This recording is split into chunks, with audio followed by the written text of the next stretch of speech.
유명한 셰익스피어의 4대 비극 작품 중에 오셀로라는 작품이 있습니다. 그 오셀로라는 작품은 내용이 이렇습니다. 원래 아프리카 무어인으로서 흑인이었던 오셀로는 이탈리아 베니스 군대에 입대를 해서 큰 공을 세웠어요. 그래서 결국은 장군까지 되었습니다. 그는 베니스 귀족의 딸 데스데모나와 결혼을 했어요. 아주 아름다운 여성과 결혼을 했습니다. 결혼 후 그는 키프로스 총독으로 발령을 받아서 그는 총독으로 부임을 했습니다. 집에는 그의 부인이 있었고, 그런데 오셀로의 부관이었던 돈과 출세에 눈이 멀었던 그러한 이아고라는 부관이 있었는데, 이 이아고라는 부관이 데스데모나와 또 다른 부관 한 명이었던 캐시오가 불륜 관계를 맺었다라는 그러한 거짓 소문을 퍼뜨리기 시작을 했어요. 오셀로를 음해시키고 그 가정을 박살내서 자기가 뭔가 출세를 해보려고 거짓말을 한 거죠. 그리고 그것을 오셀로에게 고자질을 했어요. 오셀로는 자기 부관을 믿고 있었기 때문에 그게 무슨 말이야? 하면서 자기 아내를 의심하게 되었습니다. 그 의심이 점점 커지기 시작을 하니 그는 걷잡을 수 없는 그러한 망상에 빠지기 시작을 했어요. 결국은 총독으로 있던 그 오셀로가 자기 집으로 막 뛰쳐와 가지고 자기 부인을 목을 졸라 죽이는 그런 장면이 나옵니다. 자기 부인을 목을 졸라 죽이는 그 순간에 아주 유명한 말을 하고 부인을 목 졸라 죽입니다. 바로 이렇게 말을 합니다. 죽이고 사랑하리라. 내가 널 죽이고 사랑할 거다. 너는 나쁜 짓을 했기 때문에 내가 널 죽여버리고 사랑을 하겠다는 거예요. 의심이 이렇게 커지는 거죠. 그러니 죽음까지, 살인까지 오는 겁니다. 이 마지막 말 다음에 셰익스피어가 마지막 멘트를 날립니다. 이렇게 멘트를 날립니다. 사랑이 피어날 때도 사랑이 질 때도 귀먹고 눈멀 것이다. 그 사랑이 피어날 때도 사랑이 질 때도 귀먹고 눈이 멀어서 분별을 못한다는 거죠. 이게 진짜인지 가짜인지. 그 분별 못하는 그 가운데 뭐가 있어요? 의심이 있는 거예요. 그래서 이 셰익스피어의 오셀로 작품을 이게 기반으로 해서 그 주인공이었던 오셀로 장군, 그 오셀로 장군을 이름을 따라서 사이코패솔로지, 정신병리학에서는 부정망상 장애로 오셀로 증후군이 탄생을 하게 됩니다. 오셀로 증후군은 상대방을 의심하고 상대방을 뒷조사하고 믿지 못하는 증후군이에요. 이게 부정망상 장애죠. 이게 바로 셰익스피어의 4대 비극의 하나인 오셀로에서 유래가 됐습니다. 오셀로 증후군. 이렇게 의심은 무서운 결과를 초래합니다. 우리가 신앙생활을 잘 한다고는 하지만 믿는 우리가 때로는 하나님을 의심합니다. 그럴 때가 있죠. 잘 풀 때는 아예 그런가 보다 하는데 우리가 사업도 안 되고 몸도 아프고 그리고 뒤로 넘어져도 깨지고 코가 깨지고 앞으로 해도 뒤통수가 깨지고 되는 것이 없어져 버릴 때에 우리는 의심을 합니다. 아니 내가 하나님을 이렇게 믿었는데 왜 이런 일들이 일어나야 됩니까? 아니 내가 주님 앞에 경배하고 찬양을 했는데 왜 이런 사건이 일어납니까? 왜 나는 고통을 당해야 합니까? 왜 접니까? Why me? 왜 접니까? 이렇게 하나님에 대한 신앙을 의심하는 경우가 믿는 사람이라도 있다는 거죠. 이게 문제입니다. 오늘 말씀의 주제가 왜 의심하느냐예요. 예수님께서 제자들과 함께 갈릴리 호수 저편에 배를 타고 가시다가 도중에 야, 나는 산에 가서 기도를 해야 되겠다. 그래서 가버나움으로 가시다가 돌아서 예수님은 산으로 가셨어요. 배는 제자들만 타고 갔는데 갑자기 대풍이 몰아치기 시작을 합니다. 배가 그냥 막 큰 파도와 바람에 의해서 막 흔들려요. 새벽에, 그것도 3시에서 6시 사이, 그때 막 흔들립니다. 가장 악한 영이 날뛸 때가 새벽 3시, 2시, 3시 그 사이입니다. 그래서 귀신 붙을 때 시간이 그 시간이에요. 그때 조심해야 돼요. 그때 자고 있던지 아니면 기도하고 있던지 해야지. 그때 자지도 않고 기도도 하지 않으면 악한 영이 가장 잘 침범에 들어올 시간이 그때입니다. 고난을 당했습니다. 이때 주님께서 그 바다 위를 걸어오셨어요. 처음에는 유령인 줄 알았어요. 고스트인 줄 알았어요. 그랬더니 주님이 아니다, 안심하라, 나다, 두려워하지 말라, 이렇게 말씀을 했어요. 성질 급한 베드로가 용기를 내어서 주여, 만일 주님이시면 나를 명하사 물 위로 걸어오게 하십시오.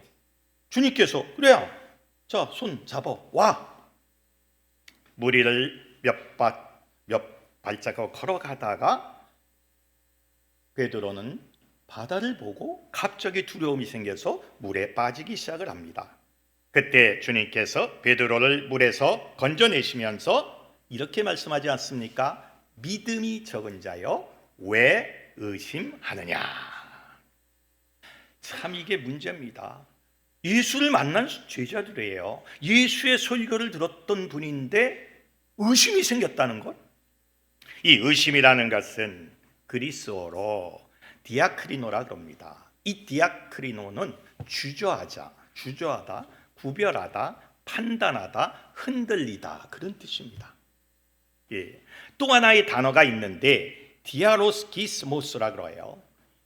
디아로기스모스는 토론하다, 논쟁하다입니다.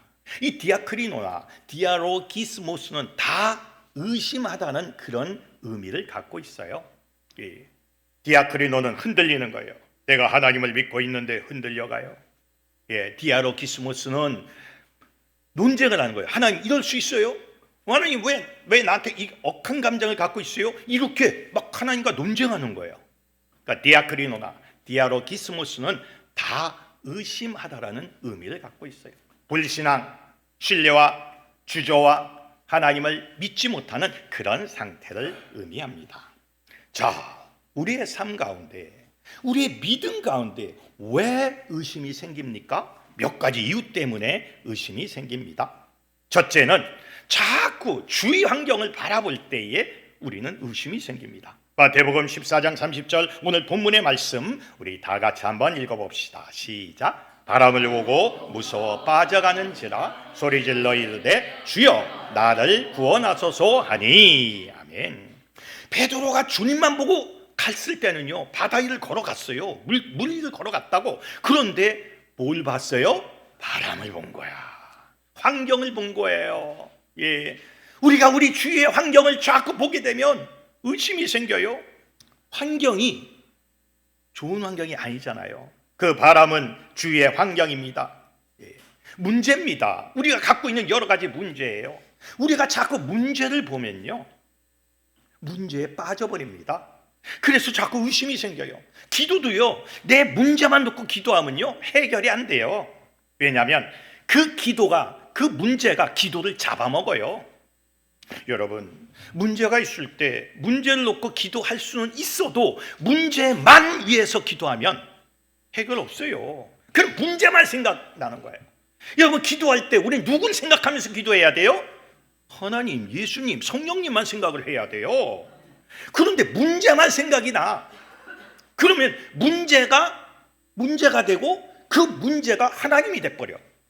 여러분, 기도는 그렇게 하는 게 아닙니다. 물론 내 문제가 있어요. 사업의 문제, 질병의 문제, 내 앞길의 문제가 있지만 그 문제만 놓고 붙잡고 문제만 자꾸 얘기하면 문제는 이제 하나님이 되고 나는 거기에 빠진다 이거요. 문제를 놓고 기도는 하지만 그러나 우리는 더 큰 주제가 하나님이에요. 더 큰 주제가 하나님에 대한 사랑입니다. 하나님 사랑해요. 하나님, 난 주님과 함께 가려고 해요. 주님, 나에게 기름을 부어주세요. 주님, 나하고 함께 해주세요. 자꾸 하나님을 사랑한다고 고백하고 하나님을 내 뇌 속에 자꾸 집어넣으려고 해야지. 문제를 집어넣어버리면요, 나중에 문제밖에 안 보여요. 문제는 더 커집니다. 자꾸 주위 환경을 바라보고 문제를 놓고 기도하게 되면 자꾸 나중에 의심이 생겨요. 금방 해결되는 게 아니잖아요. 여러분, 문제를 보지 마세요. 환경을 보지 마세요. 환경을 놓고 문제를 놓고 너무 깊이 기도하지 마십시오. 해결이 안 되는 거예요. 우리가 문제를 내려놓고 주님을 사랑한다고 고백하십시오. 주님께 그냥 주님만 생각하십시오. 그러면 누가 대신 기도해줘요? 성령님이 해줘요. 성령님께서 아유 주님, 성부 하나님, 성자 하나님 보세요. 이 만순이가요 이런 문제가 있는데 그 문제는 내려놓고 당신들만 사랑한다고 기도해요. 내가 안타까워요. 내가 이 문제를 위해서 대신 기도합니다. 빨리 문제 해결해 주세요. 성령님이 대신 기도하는 거예요. 문제는 성령님이 기도하게끔 해야 돼요. 그게 중요한 거예요. 문제를 바라보고 환경을 바라볼 때 의심이 생깁니다.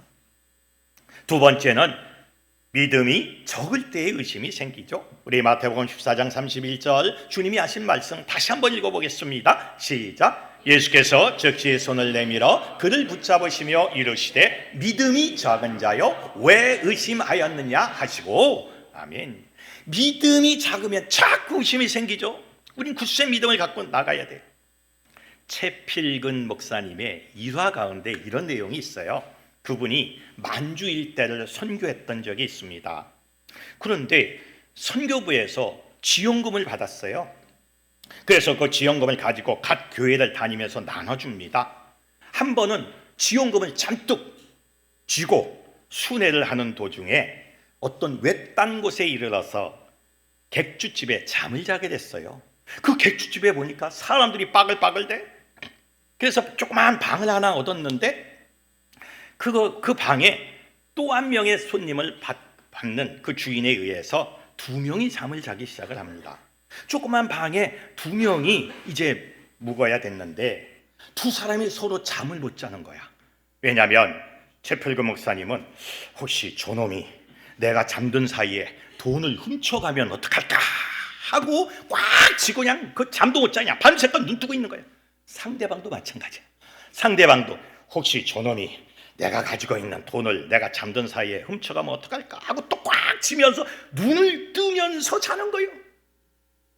잠은 자되 눈은 딱 뜨고 있는 거예요. 그래서 두 사람이 밤새껏 이리 뒤척 저리 뒤척 하다가 쫙 마주치니까 눈 감고 또 이리 뒤척 요렇게 잡니다.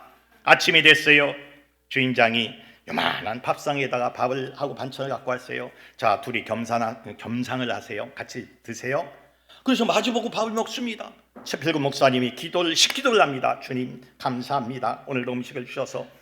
그 모습을 보는 상대방이 깜짝 놀면서 아니 선생님은 도대체 믿는 사람입니까? 누구세요? 예, 선생님 예수 믿는 사람입니까? 질문을 해요. 그러니까 채필근 목사님이 예, 저는 채필근 목사입니다 하고 대답을 했어요. 그러자 그 상대방이 깜짝 놀라서 아이고 저도요 요 앞에 있는 땡땡교회 장로입니다. 그러면 장로입니다. 그러니까 목사와 장로가 서로 모르고 의심을 하면서 저 도둑놈 하면서 잠을 못하는 거예요. 그래서 서로가 서로를 믿지 못했음에 둘이 붙잡고 회개했다는 그런 일화가 있습니다. 이게 믿음이 없으면 서로 의심하게 되는 거죠. 여러분, 믿음이 적어질 때에 우리는 의심이 생기죠. 그래서 우리는 항상 믿음 확보를 위해서 노력을 해야 돼요. 여러분, 믿음이 강해질 수 있게 믿음의 은사를 갈망하시기를 주님의 이름으로 축원합니다. 세 번째로 언제 의심이 생깁니까? 마귀의 유혹을 받게 됐을 때에 의심이 생겨요. 의심의 원조는 누구예요? 사탄이에요. 마귀예요. 사타나스, 마귀예요. 마귀는 하나님의 주권, 하나님의 능력을 끊임없이 의심하게 만듭니다.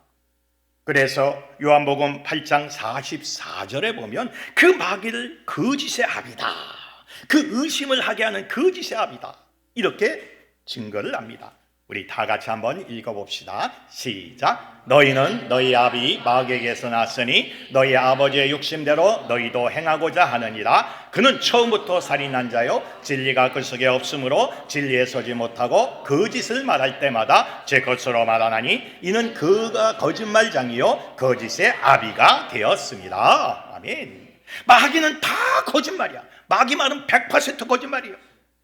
하나님을 의심하게 만들어요. 하나님의 능력을 의심하게 만들어요.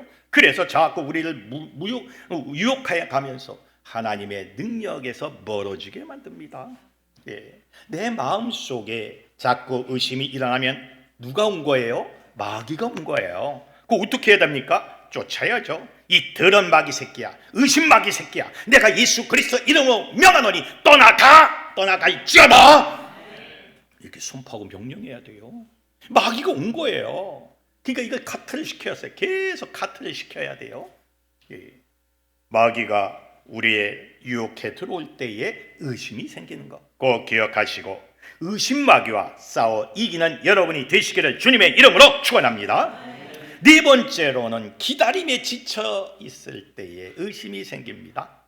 우리가 기다리고 기다렸는데 아직까지 나에게 보여지는 것이 없어, 잡히는 것이 없어. 그러면 지쳐가면서 의심이 듭니다.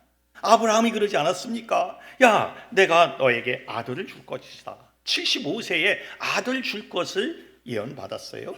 그런데 10년이 지나가고 아들 줄 생각이 안 되는 거예요. 아들을 안 주는 거예요. 자기는 늙어가는데.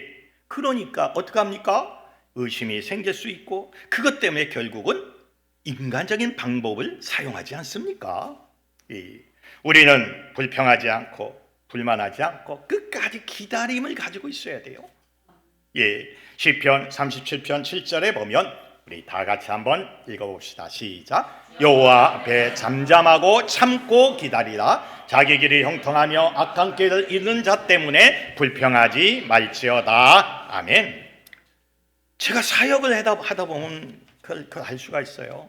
앞으로 당신에게 하나님께서 이런 축복을 줄 겁니다. 이런 사업을 하게 할 것이고 이렇게 역사할 겁니다.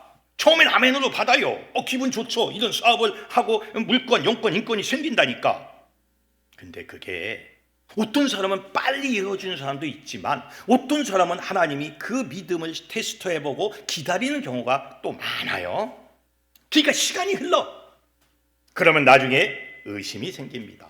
아니, 하나님께서 이렇게 말씀하셨는데 이게 뭐야? 뭐 맨날 기도는 이렇게 나오는데 왜 그대로 되지는 않아? 이렇게 의심을 합니다. 분명히 하나님은 주신다고 했는데 왜 나한테는 빨리 안 줘? 하면서 의심을 해요. 그런데 그 과정을 자세히 보면 그 사람이 그 축복을 받을 만한 과정으로 들어가야 되는 거예요.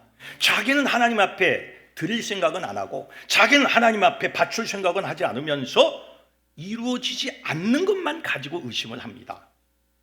우리가 준비하고 또 준비하면 때가 되면 이루어 주시는 거예요. 그런데 그걸 기다림에 지쳐서 그 믿음의 모든 것들이 소멸되어서 의심을 한다는 거예요. 잠잠하고 참고 기다리라. 형통하고 악한 길을 이루는 자 때문에 불평하지 말지어다. 아니, 쟤는 믿지도 않는데 기도도 안 받았는데 잘 먹고 잘 사는 것 같고 왜 나는 이래요? 이런 사람도 많아요.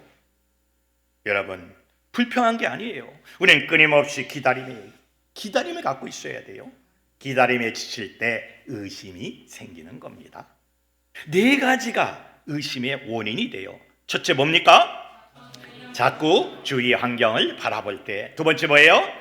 믿음이 적을 때. 세 번째 뭐예요? 마귀의 유혹을 받을 때. 네 번째 뭐예요? 기다림에 지칠 때. 이런 경우에 우리는 의심이 팍 들어요.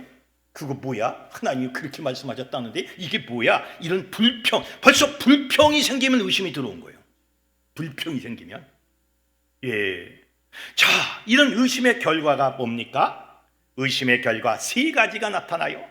첫째는 더욱 깊이 문제 속으로 빠질 수밖에 없는 거예요.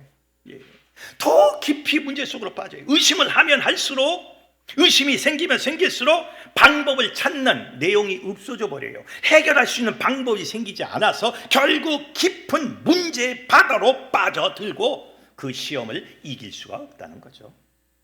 두 번째는 두 마음을 품게 됩니다. 마음이 갈라져요. 의심이 생기면 마음이 요동치기 시작을 해서 하나님에 대한 믿음도 있지만 세상에 대한 어떤 또 방법을 찾을 수 있는 그런 마음이 또 생겨요. 하나님과 사탄, 성령과 악령, 영적인 것과 세속적인 것에 양다리를 걸치게 되고 두 마음을 품게 돼요. 그래서 영적 사역에도 양신의 역사가 나타나기 시작을 합니다. 두 마음을 품게 됩니다. 의심의 결과예요. 세 번째는 두려움과 근심과 걱정 등이 아주 그냥 없어지지 않고 계속 생깁니다. 벌써 두려움이 생기고요, 근심이 생기고 걱정이 생기면 내 신앙을 점검해 봐야 합니다. 여러분, 믿음이 있다 없다를 어떻게 증명해내요? 내가 평강하냐 아니냐로 증명을 해냅니다. 저는 항상 말씀드리지만 돈이 없을 때 내 마음이 평강하면 믿음이 있는 거예요. 내가 필요한 돈이 필요한데 불안해, 근심이 있어, 초조해, 걱정이 생겨, 그러면 믿음이 없다고 저는 판단을 합니다. 돈 갖고 하는 거예요. 여러분 어떻습니까? 무엇이 부족할 때, 내가 필요한 것이 있어야 되는데 없을 때 두려움이 있습니까? 근심이 생깁니까? 걱정이 생깁니까? 아니면 평강이 오십니까? 제가 한번 질문을 해보죠. 가끔가다 질문을 합니다. 여러분은 필요한 것이 있어야 되는데 없을 때 평강이 오십니까? 확실하게 대답하세요. 확실하게. 거짓말로 대답해갖고 한 번 죄를 더 짓고 가는 경우가 있어요. 예배드리다가 죄 한 번 더 짓고 가는 경우 되게 많아요. 내가 죄 짓게끔 유도해서 막 질문을 하거든. 나도 이상한 놈이요. 어떤 사람 보면. 다시 한번 질문합니다. 여러분은 무엇이 필요한데 없을 때 두려워하거나 초조하거나 근심하거나 걱정해 본 적이 있습니까? 있어요. 이렇게 질문해야 제대로 나오는구나 이제. 여러분은 뭐가 필요한데 근심도 없고 걱정도 없고 평강이 오십니까? 이것 봐, 이게 아멘이 안 되는 거야. 이게 여러분, 우리가 이 믿음이라는 것은요, 어느 상황이 온다 할지라도 흔들림이 없어야 돼요. 근데 저는요 그런 것 같아요. 또 그냥 굴곡을 막 이렇게 막 롤러코스터를 많이 타서 그런지 웬만히 없어가지고는 잘 흔들리질 않아. 면역이 됐는지 백신을 맞은 것 같아. 웬만해서 흔들리지 않나. 그런데 참 요즘 와서 이 사람에 대해서는 이게 또 이게 안 그렇거든. 이게 돈 문제는 내가 해결이 되는데 이 사람 문제는 이게 또 힘들어. 그것도 놓고 더 기도하고 있어요. 여러분, 의심의 결과입니다.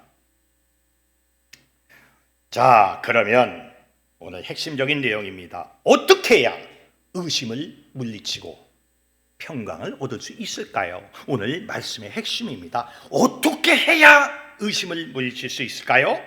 첫째, 사도행전 17장 11절에 우리 나와 있어요. 한번 읽어봅시다. 시작. 베레아에 있는 사람들은 데살로니가에 있는 사람들보다 더 너그러워 간절한 마음으로 말씀을 받고 이것이 그러한가 하여 날마다 성경을 상고하므로. 아멘. 베레아 사람들은요, 간절한 마음으로 말씀을 받고 그리고 날마다 하나님의 말씀을 상고했다. 말씀을 지속적으로 탐구했다는 거예요. 이 상고하다라는 말씀, 이 단어는 그리스어로 헬라어로 아나크리노라고 합니다. 이 아나크리노는 자세히 조사하다, 자세히 관찰하고 판단하다, 그런 뜻입니다. 그 베레아 교인들은 하나님의 말씀을 아주 자세히 조사하고 자세히 알기 위해서 노력을 했어요. 자신의 삶을 바르게 판단하기 위해 하나님의 말씀을 자세히 연구하는 그런 모습을 가지고 있었다는 거예요. 우리가 말씀을 지속적으로 자세히 탐구해야 의심에서 벗어날 수가 있어요. 그냥 읽고 마는 거 아니에요. 성경을 읽기도 하지만 그 성령을 파야 돼요.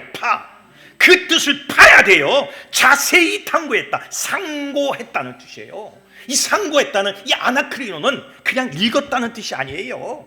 자세히 그 뜻이 무엇인지 열심히 자세히 지속적으로 연구하고 공부했다는 뜻입니다. 그래서 말씀이 내 가슴팍에 뿌리로 들어와야 돼요. 말씀이 여기에 새겨져야 돼요. 그래야 의심이 안 생겨. 그래야 의심이 생겼다가라도 말씀이 덮어버려. 그 의심을 빼버려. 그래야 되는 거예요. 우리는 말씀을 상고해야 합니다. 우리가 매주 예배 끝나고 점심 식사 끝나고 우리가 창세기서부터 원어를 가지고 우리가 공부를 합니다. 예. 왜 그렇게 합니까? 자세히 보기 위해서 그래요. 우리 번역본에 빠진 부분이 되게 많고 뜻이 와전된 것도 굉장히 많아요. 아주 중요한 단어를 빼먹은 것도 많아요. 그래서 개역개정 성경도 보지만 우리가 그걸 중심으로 보지만 요즘 최신 나온 작년에 나온 새 한글 성경은 그 빼먹은 것을 많이 또 번역을 했어요. 그 새 한글 성경도 봐야 되고 또 공동번역 성경도 봐야 되고 여러 성경을 보면서 또 연구도 해야 돼요. 그 뜻이 무엇인지 파악해 가야 돼요. 예, 상고함으로 아주 지속적으로 자세히 탐구함으로 우리는 말씀을 파야 됩니다. 여러분, 말씀을 파고 파서 의심 없는 굳센 믿음을 수여하시기를 주님의 이름으로 축원합니다. 두 번째로 어떻게 해야 의심을 물리치고 우리가 믿음을 갖습니까? 구원의 확신성을 가지고 있어야 돼요. 사도행전 16장 31절에 보면 우리 다 같이 한번 읽어봅시다. 시작. 이르시되 주 예수를 믿으라. 그리하면 너와 네 집이 구원을 받으리라 하고. 아멘. 그 믿음의 구원의 확신성이 우리에게 있어야 돼요. 구원을 전혀 몰라서 구원의 확신이 없는 사람도 많이 있지만 구원을 받았으면서 교회를 다니면서도 구원의 확신이 없는 사람들도 굉장히 많습니다. 우리는 확실한 믿음 안에서 구원의 체험의 능력을 우리가 체험을 해야 되고 그 믿음과 능력과 은사를 가지고 앞으로 나가야 돼요. 구원도요, 우리가 믿음 가운데서 이루어지는 거 아닙니까? 그 믿음은 바로 우리에게 힘이 되고 본능이 되는 거예요. 확신성이 있어야 돼요. 그래서 이 구원도 그렇고요, 이 믿음도, 특히 믿음도 이게 은사입니다. 9가지 은사 중에 믿음이 들어가지 않습니까? 하나님이 믿게 해줘야 또 이 믿는 거예요. 그래서 자꾸 믿음을 달라고, 내가 구원의 확신성을 가지고 있게 해달라고 여러 번 기도하셔야 돼요. 주님, 내가 확실한 믿음 안에서 구원의 확실한 판결 안에서 주님 앞에 영광을 돌리게 해달라고 우리 기도해야 돼요. 우리 학교 교수님으로 계시는 주광성 목사님이 70년 동안을 목회를 접고 그리고 이제 은퇴를 하신 후에 계속 파고 또 파는 게 구원론입니다. 구원론이에요. 계속 구원론을 파고 또 팝니다. 그분은 전인추의 우리나라 거의 창시자죠. 주광성 목사님은 전인추를 우리나라에 접목시킨 첫 번째 사람입니다. 그런데 결국은 우리가 구원을 얻기 위해서 치유하는 거 아닙니까? 그렇잖아요. 뭐 치유는 해줬는데 구원이 없어. 이거 안 되지 않아요. 그러니까 구원에 대해서 파고 팝니다. 지난번에 우리가 세미나를 하고 컨퍼런스를 했을 때에 그 구원론에 대해서 아주 심도 있게 다뤘어요. 구원이 뭐냐? 믿음은 단순히 믿음은 구원이냐? 무엇이 구원이냐에 대해서 아주 지속적으로 우리가 배웠어요. 아주 심도 있게. 결국은 구원은 자기 확신이에요. 내가 구원받았다는 믿음의 확신성을 가지고 있어야 구원이 되는데 그 구원되는 그 과정 속에 내 자신의 변화와 내 자신의 행위가 없다면 그것도 구원이 아니라는 거예요. 우리는 두 가지의 구원론을 잘 배합을 해야 돼요. 칼빈적인 그러한 어떤 예정적인 구원도 있고 알비니우스적인 그러한 또 행위적인 구원도 있어요. 이 두 가지가 잘 결합이 되어야 돼요. 결합이 되어서 구원받은 사람은 어떻게 행동해야 되고 행동을 하는 사람은 어떻게 구원을 받아야 되고 어떤 믿음을 갖고 있어야 되고 이걸 잘 우리가 접목을 시켜야 돼요. 구원의 확신성이 있어야 돼요. 여러분, 구원 받았음을 믿습니까? 네. 확실히 믿습니까? 네. 그 확신 속에 계속 거하시기를 주님의 이름으로 축원합니다. 세 번째로 의심을 물리치는 법, 세 번째는 지속적으로 신앙을 고백하는 거예요. 이게 중요해요. 마태복음 16장 16절에 우리 다 같이 한번 읽어봅시다. 시작. 시몬 베드로가 대답하여 이르되 주는 그리스도시요 살아계신 하나님의 아들이시니이다. 아멘. 자, 이 고백은 한 번으로 끝나는 게 아니에요. 매번 여러분 기도할 때마다 여러분의 신앙을 여러분 스스로 고백하십시오. 우리가 사도신경을 매주 고백하는 이유가 뭡니까? 우리의 신앙을 지속적으로 점검하기 위해서 고백을 합니다. 나는 믿습니다. 크레도스, 크레도 인데엄 빠트렘 옴니포텐템 이렇게 나가요. 그래도 나는 믿는다. 나는 이렇게 믿는다. 예수 그리스도가 나의 구주임을 믿는다. 성령님이 나의 구주임을 믿는다. 그래도 이 크레도에서 크레도스라는 자동차 이름이 생기지 않았습니까? 여러분, 우리는 지속적으로 기도할 때마다 고백해야 돼요. 나는 주님을 믿습니다. 나는 주님을 이렇게 믿습니다. 주님은 나의 반석이고 나의 산성이십니다. 시편을 보면 끊임없이 다윗은 주님을 고백합니다. 그래서 계속 반복적인 내용이 굉장히 많이 나와요. 지속적으로 신앙을 고백하고 고백해야 의심이라는 놈들이 들어올 수가 없게 되는 거예요. 내 자신을 자꾸 고백시켜야 돼. 내 믿음을 고백해야 돼요. 여러분 고백하십시오. 속으로만 믿지요. 이런 분이 있어요. 꼭 뭐 교회 다녀야 됩니까? 집에서도 어디에서도 하나님은 계시는데, 물론 하나님은 계셔요. 근데 혼자 자기 식대로 믿으면요 얼마든지 마귀의 먹잇감이 됩니다. 우리는 자꾸 모여서 기도하고 모여서 고백하고 모여서 찬양하고 이렇게 으쌰으쌰 해야 돼요. 그래야 나에게 힘이 생기고 신앙적으로 이끌림을 받게 되는 거 아닙니까? 속으로만 믿죠. 안에는 속으로는 내가 믿어요. 소용없어요. 입으로 시인해야 돼. 입으로 시인해야 그것이 구원이 되는 거 아닙니까? 주는 그리스도시요 살아계신 하나님의 아들입니다.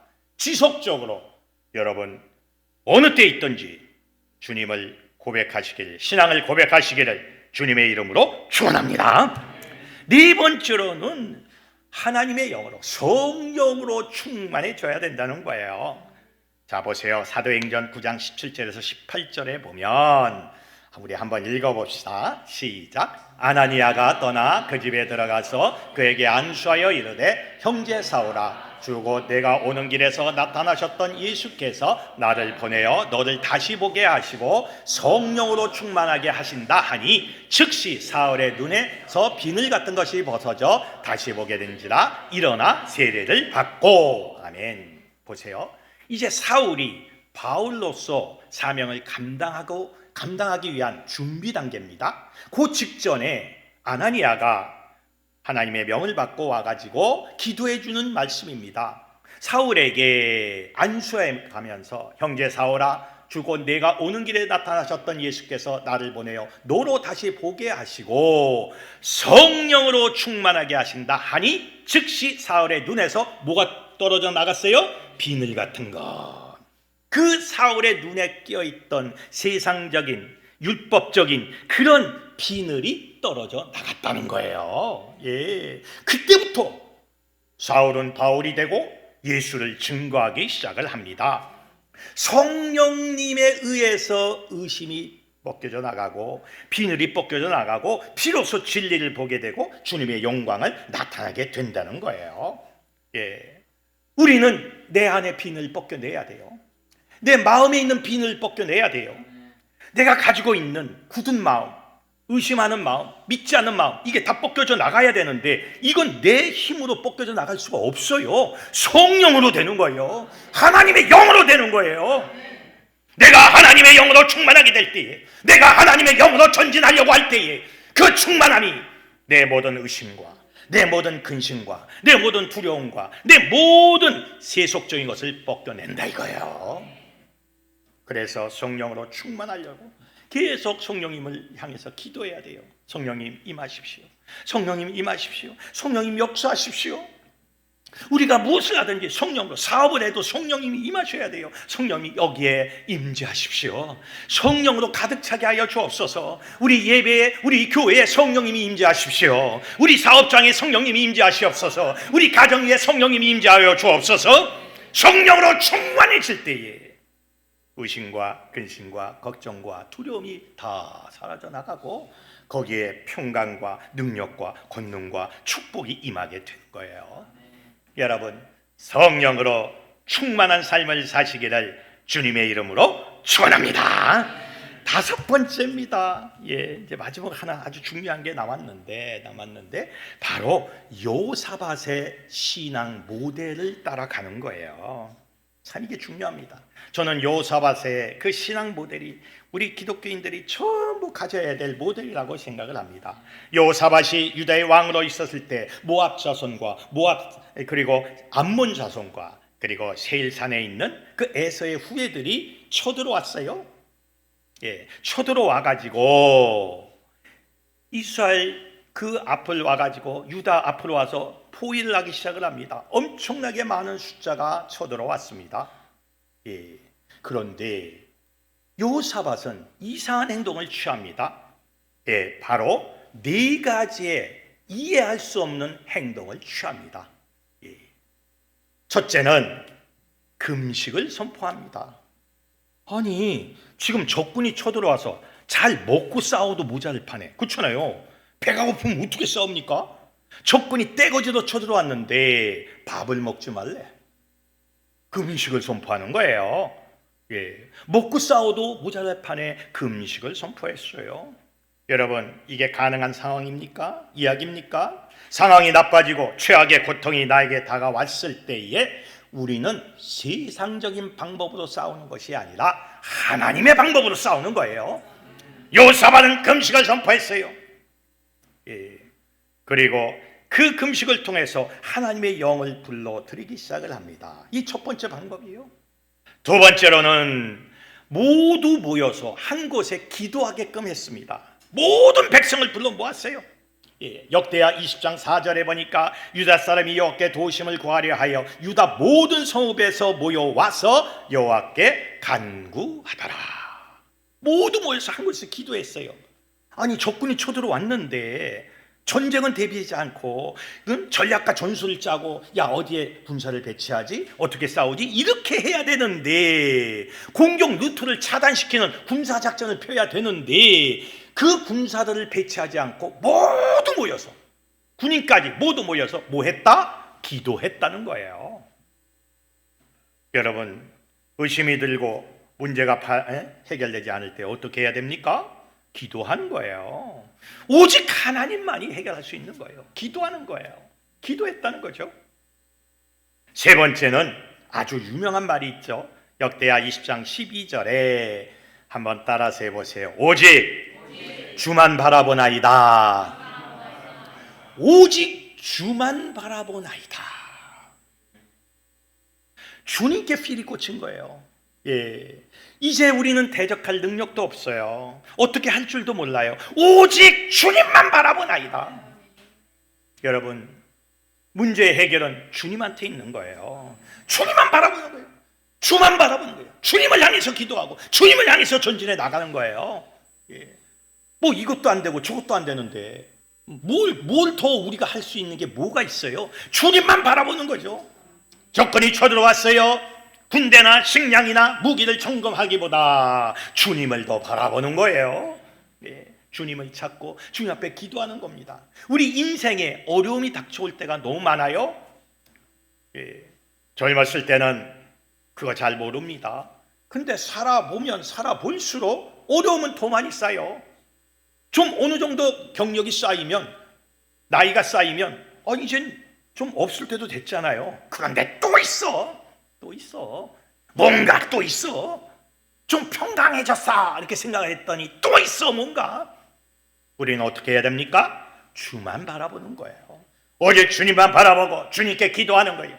주님만 바라보고 주님을 향해서만 나아가는 거예요. 여러분, 주님만 바라보고 있습니까? 주님만 바라보고 있습니까? 주님만 향해서 전진해 나가고 있습니까? 그게 중요한 거예요.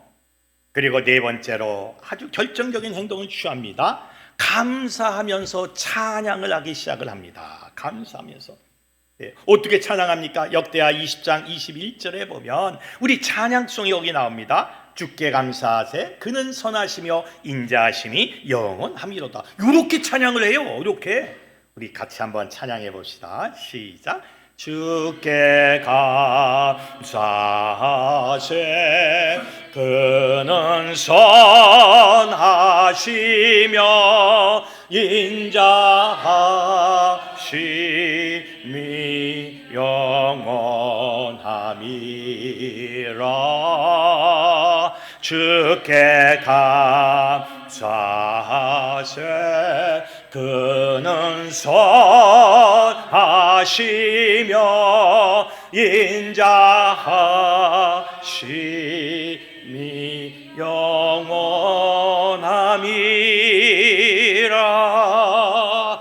요렇게 찬양을 합니다. 그 말씀 역대하 20장 21절에 있는 말씀 그대로 가지고 이 곡을 쓴 거예요. 주께 감사하되 감사하세 그는 선하시며 인자하심이 영원함이라. 아니 보세요. 적군이 쳐들어왔어요. 예, 북한군이 쳐들어왔어요. 근데 그 앞에서 주께 감사하세 그는 선하시며, 북한군이 인민군이 막 불을 쏘요. 주께 감사하세 그는 선하시며, 북한 미국이 와서 막 폭탄을 막 쏘아버려요. 미사일 막 발사해요. 주께 감사하세 그는 선하시며. 미친놈 아니야? 미친놈 아니야? 근데 그렇게 했다는 거예요. 그렇게 했다는 거요. 여러분, 의심이 들고 힘듦이 오고 고난이 오고 고통이 올 때 어떻게 해야 돼요? 주께 감사하세 그는 선하시며 인자하심이 영원함이라. 이렇게 찬양하는 거예요. 자 보세요. 처음에 금식을 선포하고, 두 번째는 한 곳에 모여서 기도를 하고, 세 번째는 오직 주님만을 바라본다고 고백을 하고, 네 번째는 감사하고 찬송을 했다는 겁니다. 그런데 놀라운 기적이 일어납니다. 그때 주님께서 응답하셨어요. 예, 이 전쟁은 너희들이 할 게 없어. 이 전쟁은 나에게 속한 거야. 이렇게 하시면서 하나님이 이렇게 역사하십니다. 우리 역대하 20장 22절에서 25절 우리 함께 읽겠습니다. 시작. 그 노래와 찬송이 시작될 때에 여호와께서 복병을 도와 유다를 치러 온 암몬 자손과 모압과 세일산 주민들을 치게 하심으로 그들이 패하였으니 곧 암몬과 모압 자손이 일어나 세일산 주민들을 쳐서 진멸하고 세일 주민들을 말한 후에는 그들이 서로 쳐 죽였더라. 유다 사람이 들망대에 이르러 그 무리를 본즉 땅에 엎어진 시체뿐이요 한 사람도 피한 자가 없는지라. 여호사밧과 그의 백성이 가서 적군의 물건을 탈취할세 본즉 그 가운데 재물과 의복과 보물이 많이 있으므로 각기 탈취하는데 그 물건이 너무 많아 능히 가져갈 수 없을 만큼 많으므로 사흘 동안 거두어들이고. 아멘. 할렐루야. 보세요. 주께 감사하세 하고 찬양하는 그때부터 하나님이 역사하기 시작을 합니다. 예, 총알이 날라오고 미사일을 쏘고 대포를 쏘고 그때 하나님이 역사하기 시작을 합니다. 하나님이 복병을 두어서, 그리고 그 복병이 천사인지 뭔지는 우리가 잘 몰라요. 그러나 분명히 하나님께서 무언가 역사를 이룰 수 있는 복병을 두었어요. 그래서 암몬 자손과 모압 자손과 세일산 주민을 치게 했고, 그 다음에는 자기네끼리 서로 치고받고 싸워서 죽게 했어요. 서로 쳐 죽였더라.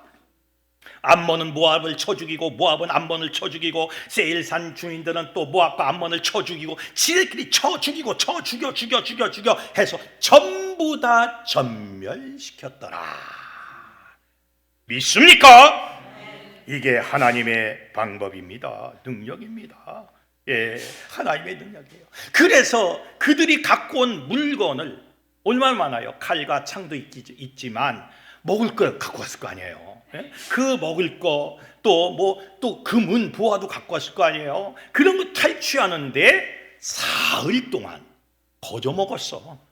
활 한 번 쏘지 않고 창 한 번 쏘지 않고 피 흘리지 않고 거저 먹었다 이거예요. 이게 바로 하나님의 방법입니다. 여러분, 왜 의심이 생길까요? 우리가 하나님을 신뢰하지 못하기 때문에 그래요. 왜 안 된다고 말씀을 합니까? 왜 망했다고 실패했다고 생각을 해요? 그렇지 않습니다. 왜 안 보인다고 말씀을 해요? 그렇지 않습니다. 하나님은 오늘도 지금도 역사하시는 하나님이십니다. 우리가 하나님을 따라가면 우리가 승리하는 거예요. 자, 의심을 멀리하는 방법이 있습니다. 첫째 뭡니까?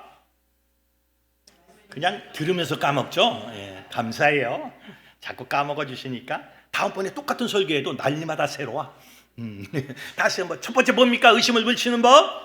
말씀을 지속적으로 자세히 탐구하는 거예요. 두 번째 뭡니까? 구원의 확신성을 갖는 거예요. 세 번째 뭡니까? 지속적으로 신앙을 고백하는 거예요. 네 번째 뭡니까? 성령의 충만. 마지막 다섯 번째 뭡니까? 요사밧의 신앙 모델을 따르는 거예요. 금식, 기도, 오직 주님만 바라보고 감사의 찬송을 통해서 우리는 의심을 깨치고 주님의 능력을 가지고 승리하게 되는 겁니다. 마지막으로 주님이 말씀하십니다. 믿음이 적은 자여 왜 의심하느냐. 그리고 배에 함께 오름에 바람이 그치는지라. 우리 함께 한번 읽어봅시다. 믿음이 시작. 믿음이 적은 자여 왜 의심하느냐. 배에 함께 오름에 바람이 그치는지라. 아멘. 드디어 바람이 그치고 나에게 샬롬이 오고 능력이 오게 됐다는 것, 꼭 이 과정 있다는 것 믿으시기를 주님의 이름으로 축원합니다. 필립 얀 씨의 글 중에 믿음의 끈을 놓지 마세요라는 그 아주 짤막한 시가 있어요. 우리 다 같이 한번 읽고 마치겠습니다. 시작. 무엇을 위해 믿음을 버리는 겁니까? 밝은 태양 아래에 있는 사람들은 믿음을 선택적으로 가질 수 있지만 저와 같이 슬픔의 그늘 아래에 있는 사람은 반드시 믿어야 합니다. 믿음마저 없다면 정말 우리에게 남는 것은 아무것도 없습니다. 주님,